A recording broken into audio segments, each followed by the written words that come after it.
directeurs généraux et directeurs d'entités du secteur parapublic, Mesdames, Messieurs. Je voudrais tout d'abord vous remercier d'avoir répondu à mon invitation pour participer à cette première conférence des administrateurs et managers publics. Quand, dans l'histoire de l'État, c'est un rendez-vous inédit.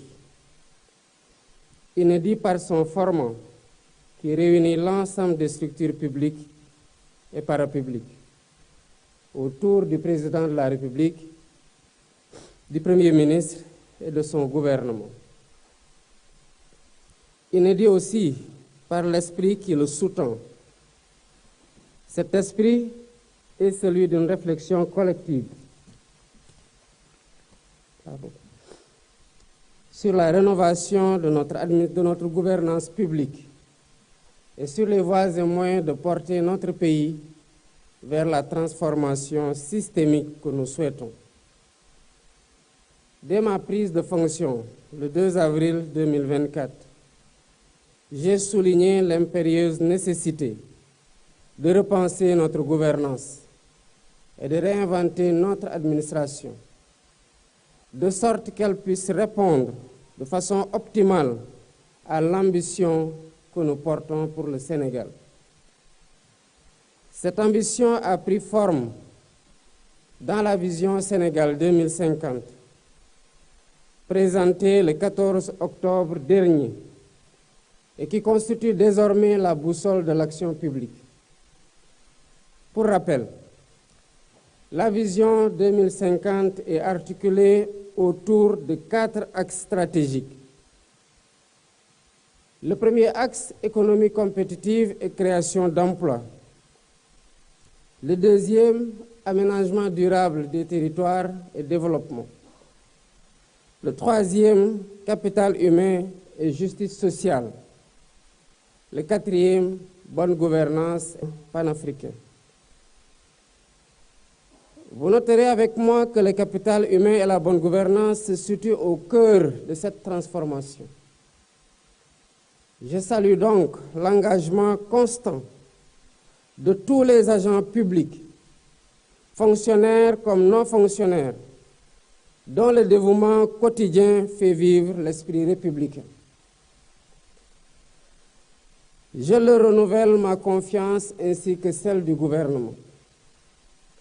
Je souhaite également souligner le rôle crucial des cadres, dirigeants, pièces maîtresses de la haute fonction publique, qui secondent le président de la République et le gouvernement dans l'élaboration et la mise en œuvre, ainsi que de l'évaluation des politiques publiques. Au demeurant, au terme de 9 mois d'exercice du pouvoir, les constats sont alarmants. Nous faisons face à un État contraint, dont les marges de manœuvre budgétaires et financières n'existent quasiment plus. Ensuite, une administration républicaine, certes, mais manquant de cohérence et figée dans des schémas dépassés, alors même que nos réalités socio-économiques évoluent rapidement, marquées notamment par la transformation numérique et l'essor de l'intelligence artificielle. Puis, un secteur parapublic hypertrophié, doublonnant souvent avec l'administration centrale, qui est budgétivore et dont la contribution aux dividendes de l'État reste trop faible. Enfin, des services publics complexes et coûteux qui limitent l'efficacité des politiques publiques et ternissent l'image. Dès lors, il est impératif de refonder notre administration pour la rendre plus moderne, plus proche des citoyens et plus efficiente dans ses missions.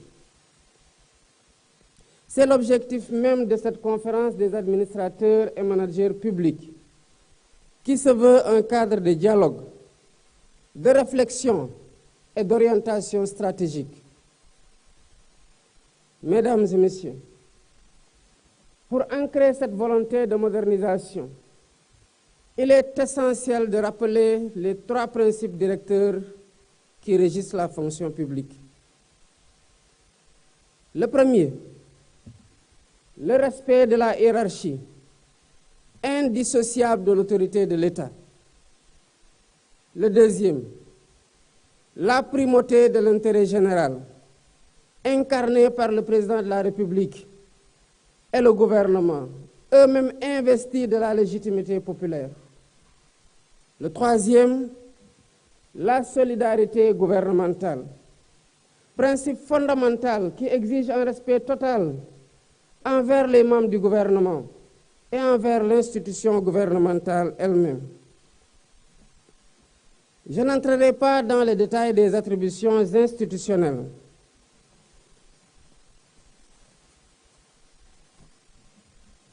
Qui sont clairement énoncées par la Constitution.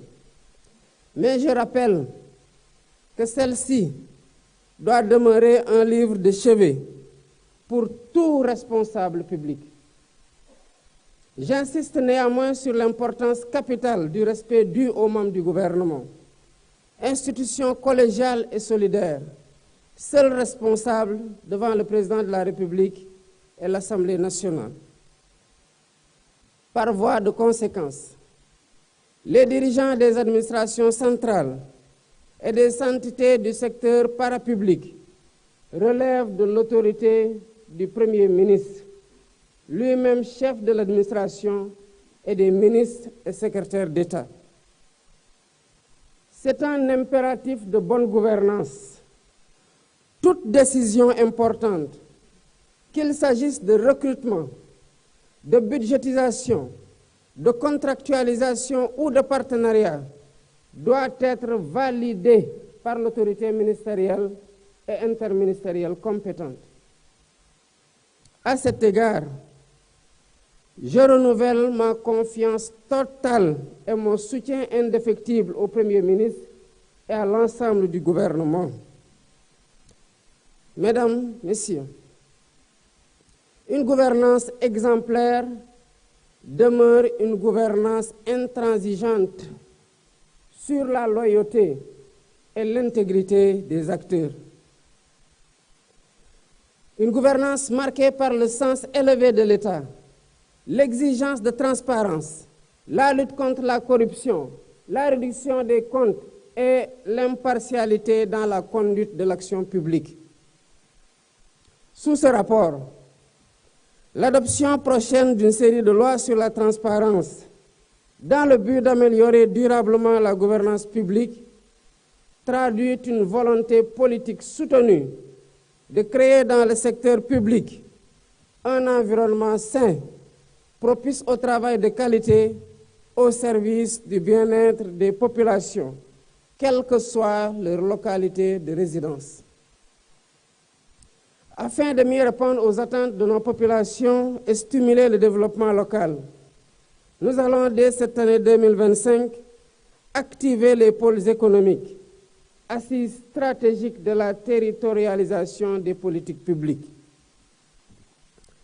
Je souhaite instaurer une gouvernance de proximité, attentive à chaque collectivité territoriale, apte à déployer des politiques équitables dans l'hydraulique, l'électrification, la santé, l'éducation et la formation. Lors du Conseil des ministres du 16 octobre 2024, j'ai rappelé que la performance de l'État se mesure à la cohérence de ses méthodes et à l'efficacité des interventions. En particulier,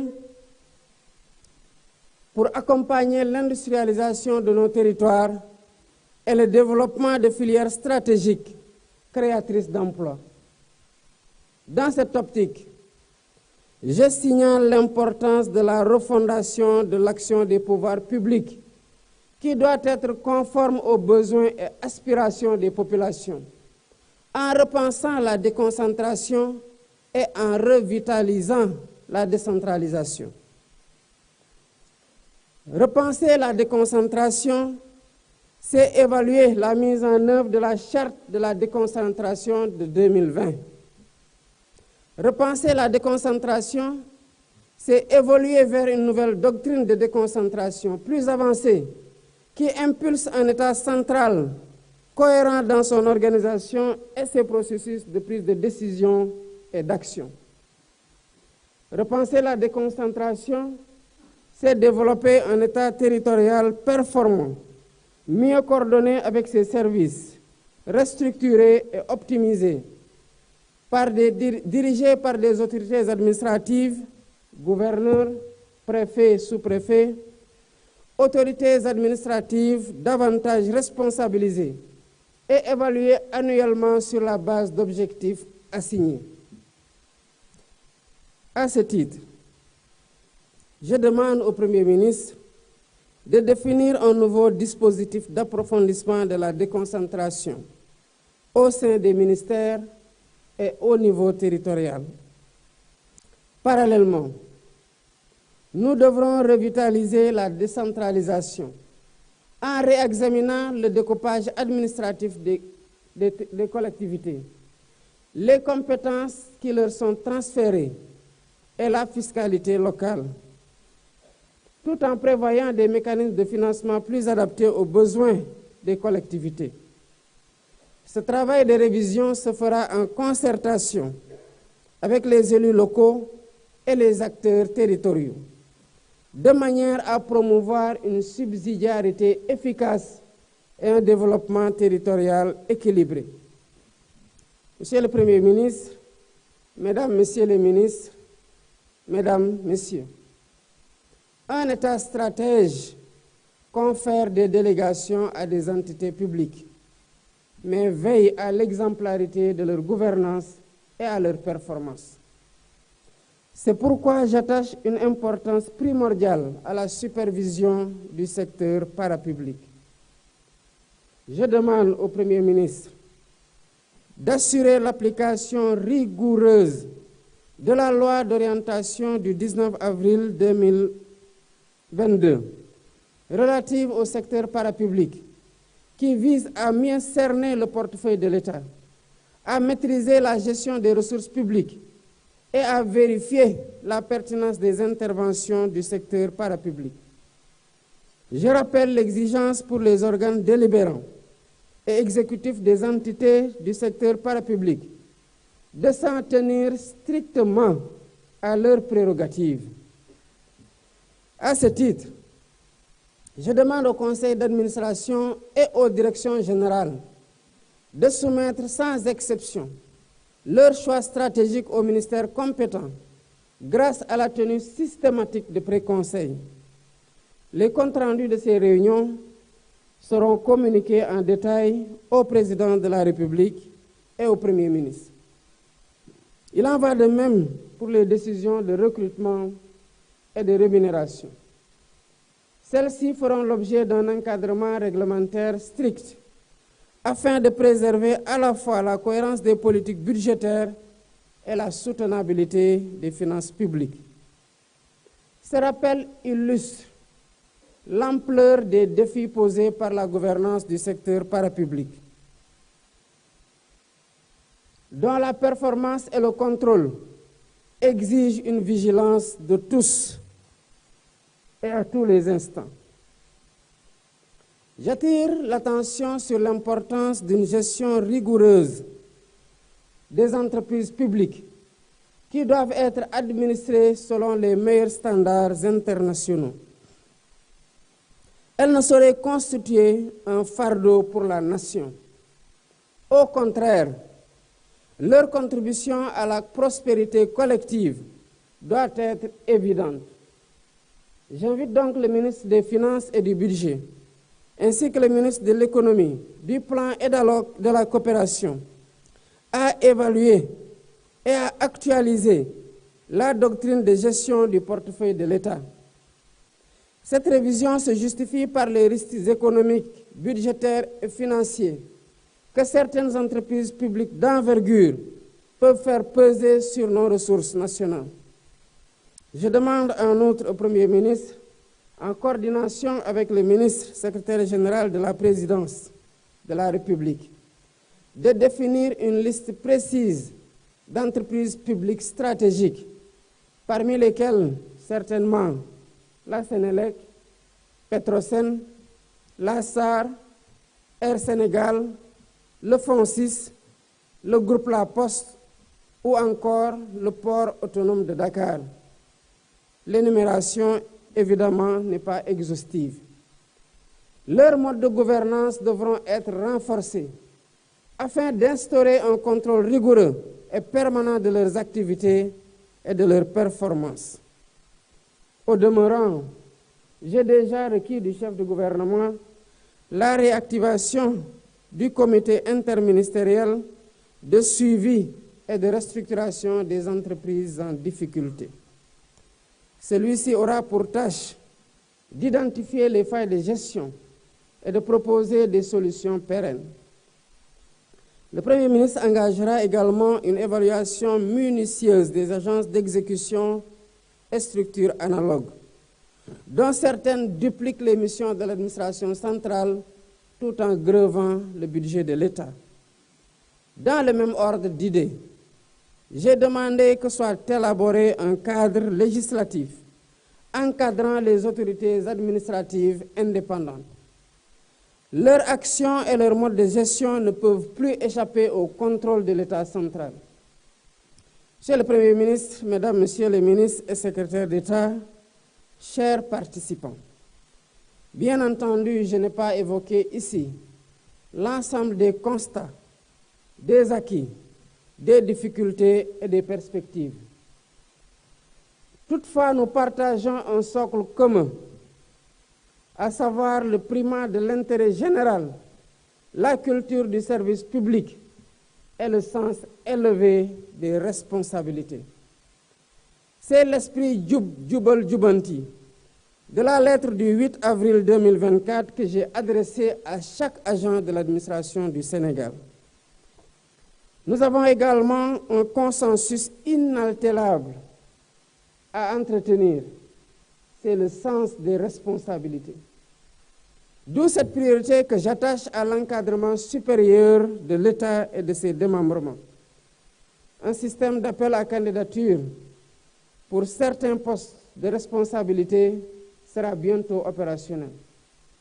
Nous l'avons déjà enclenché d'ailleurs ce processus au niveau de la Commission nationale des droits de l'homme. Mesdames et Messieurs les dirigeants responsables des structures publiques et parapubliques, le rôle que vous jouez dans la conduite de l'État requiert un engagement total, une loyauté absolue, une déontologie exemplaire et une intégrité à toute épreuve. Il exige aussi une parfaite connaissance de l'organisation de l'État et de ses procédures, notamment celles régissant la commande publique. Sur ce dernier point, j'ai déjà reçu du Premier ministre le projet de création d'une agence nationale de centralisation de la commande publique. Notre objectif est de rationaliser les dépenses de l'État et d'améliorer nos marges de manœuvre budgétaires dans le cadre d'un assainissement durable et d'une gestion vertueuse de nos finances publiques. C'est ensemble que nous parviendrons à construire une gouvernance de souveraineté, une gouvernance de solutions, une gouvernance de résultats. Dans cette dynamique et sous la coordination du ministère des Finances et du Budget et sous la supervision du Premier ministre, je vous demande de finaliser les lettres de politique sectorielle dans chaque ministère et d'instaurer une culture du dialogue de gestion tant au sein qu'entre les ministères. Cette démarche est essentielle pour renforcer l'efficience et produire des résultats concrets dans les délais fixés à chaque entité. J'en appelle aussi à la généralisation du management de qualité dans l'ensemble des structures publiques et parapubliques. Nous devons faire progresser la culture de la qualité et viser la certification systématique de nos procédures, qu'elles soient simples ou complexes. Telle est la condition pour garantir la continuité de l'État qui dépasse les régimes et les personnes au pouvoir. Le temps est également venu d'accélérer la transformation numérique de nos administrations. La dématérialisation des formalités et leur accessibilité simplifiée représentent des gages de transparence et de bonne gouvernance. Je demande donc au Premier ministre, chef de gouvernement, de lancer la réforme cruciale des systèmes de gestion des finances publiques en intégrant les systèmes d'information financière de l'État. Le 24 février 2025, je lancerai le New Deal technologique. Il nous permettra de bâtir un service public moderne, agile et tourné vers l'avenir. Parallèlement, j'encourage le gouvernement à faire de l'innovation publique un levier d'efficacité et un vecteur de communication, à l'image du récent Govaton. C'est dans cet esprit que dès le début de mon mandat, j'ai décidé de la création à la présidence de la République d'un bureau d'intelligence et de prospective économique. Il travaille en synergie avec le bureau de suivi et d'évaluation des politiques et programmes publics et le bureau opérationnel de coordination et de suivi relevant de la primature. En attendant la mise en place d'un dispositif de pilotage plus robuste de l'agenda national de transformation Sénégal 2050, ce dispositif renforcera la culture de suivi et évaluation, indispensable pour mesurer l'impact de nos politiques et pour assurer l'amélioration continue du service public. Mesdames, Messieurs, diriger, c'est décider. C'est surtout conduire des hommes et des femmes. C'est donc en définitive disposer d'un capital humain précieux à valoriser pour améliorer les performances des organisations publiques et parapubliques. C'est pourquoi la transformation de la fonction publique est une priorité absolue. Nous devons replacer l'usager et le citoyen au centre de nos préoccupations. Nous devons également faciliter la mobilité des agents et résister aux tendances corporatistes. Nous devons enfin engager un examen réfléchi de nos grilles de rémunération, améliorer la formation initiale et continue des agents et repenser nos écoles nationales de formation. Je demande donc au Premier ministre de me proposer un programme ambitieux de transformation de la fonction publique, incluant la réforme des écoles de formation spécialisées ainsi que des formations et recrutements à l'École nationale d'administration. Je l'invite en outre à promouvoir une fonction publique d'emploi ouverte et inclusive, avec la généralisation des fiches de poste et où la contractualisation pour certains postes de direction sera une réalité. Au demeurant, le bien-être au travail constitue un impératif de motivation et d'efficacité. Le Premier ministre veillera à une gestion rigoureuse de l'immobilier public, à l'amélioration du cadre de vie dans les administrations et à un usage optimal des équipements informatiques et des services numériques qui seront préalablement validés par le ministère en charge du numérique. Monsieur le Premier ministre, Mesdames, Messieurs les ministres et secrétaires d'État, Mesdames, Messieurs, la marque de l'État, c'est sa capacité à décider. Quant à l'administration, sa marque réside dans sa force d'action, à travers la mise en œuvre d'une vision approuvée par le suffrage du peuple souverain. Je ne saurais clore mon intervention sans saluer la qualité de notre administration et sa prodigieuse faculté d'adaptation, même dans les périodes de profonde réorganisation. Je sais pouvoir compter sur l'enthousiasme et la mobilisation de chacune et de chacun pour redresser le pays et pour bâtir un État au plus près des populations et à la hauteur des défis de notre époque. Je félicite le Premier ministre et le gouvernement et l'ensemble des personnalités présentes ici et leur renouvelle mon soutien et mon appui. Cette première édition de la conférence des administrateurs et managers publics, qui deviendra une rencontre annuelle à thème, constitue un moment d'introspection et de convergence. C'est un séminaire gouvernemental élargi où nous affinons notre vision et harmonisons notre compréhension des missions qui nous incombent et des règles qui gouvernent notre action. Je vous souhaite une journée féconde, riche en réflexions et en propositions de grande valeur. Je déclare ouverte la conférence des administrateurs et managers publics et vous remercie de votre aimable attention.